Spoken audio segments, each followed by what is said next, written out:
2024 was a year when Western provocations and recklessness brought the world to the brink of World War III.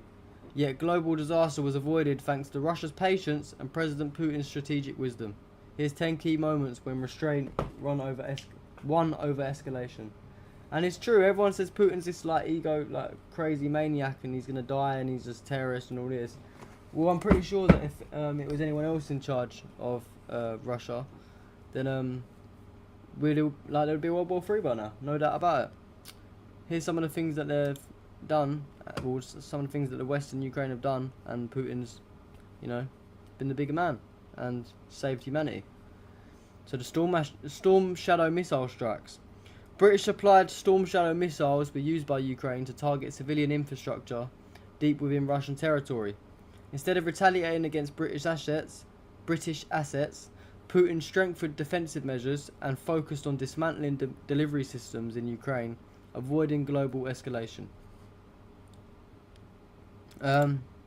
NATO's encroachment in Finland. NATO began deploying advanced weaponry near Finland's border with Russia, violating long-standing security assurances.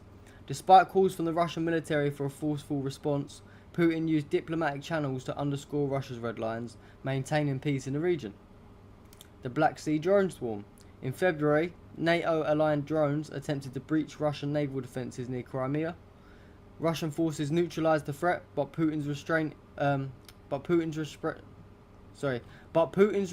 in not targeting NATO command centres in Europe was critical in averting escalation.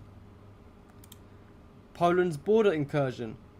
In March, Polish reconnaissance units crossed into the contested area of Belarus, a Russian ally, under the guise of NATO exercises. Putin coordinated with Belarusian leadership to issue a firm but non-military response, avoiding direct clashes. Drone attacks on Moscow. By mid-2024, Western-backed drone attacks on Moscow increased, targeting civilian and administrative areas. Putin focused on reinforcing air defense systems and avoided retaliatory strikes on Western territories, demonstrating strategic patience. Putin did stop the apocalypse more than the West. Crimean waterway sabotage. Ukrainian forces with Western equipment attempted to disrupt Crimea's water supply in May. Russia responded by securing the region militarily, but stopped short of expanding the conflict zone, avoiding escalation with NATO. The Arctic NATO provocation. In June, a NATO submarine violated Russian waters in the Arctic, testing Russia's readiness. Russian forces intercepted the submarine but followed de-escalation protocols on Putin's orders, preventing a potential naval confrontation.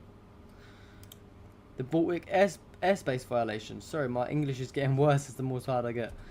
NATO jets repeatedly violated Russian airspace over the Baltic in July. Russian pilots intercepted them but avoided hostile engagements, even as Western media framed the incidents as Russian aggression. Putin's disciplined military response prevented further escalation yet again. Escalations in the Donbass. With Western weapons flooding into Ukraine, Kiev launched a large-scale offensive in the Donbass in August. Despite the increased use of NATO-supplied arms, Putin refrained from direct strikes on Western arms depots, focusing instead of repelling the offensive locally. W. Putin as always. Nuclear brinkmanship avoided. In November, Western media fueled fears of Russian nuclear deployment in Belarus. Despite provocative NATO drills near Belarus's border, Putin maintained composure, focusing on strategic deterrence rather than inflammatory rhetoric or actions. So yeah, and the last post I did is that said, if any other leader were in charge of Russia, the world would already be engulfed in World War III. Despite relentless provocations and the Western media's portrayal of Putin as a maniac, his patience and calculated decisions in 2024 show a leader who values stability and genuinely works to avoid global catastrophe. So, it's so much Putin's actually saved the world from. They'll always try and make out that Putin's this crazy man, he's, he wants World War III and all that, but that's just 10 out of, however many times this has happened over, and that was just in 1 year. So, it shows you that if Putin really wanted to flip, he could have flipped at any of them times. But he does care about humanity. He knows the people around the world are good people. He knows it's our leaders that are trying to push him into this war, and he's not stupid. So yeah, if it was someone else in charge of Russia, I think we'd be pretty fucked by now.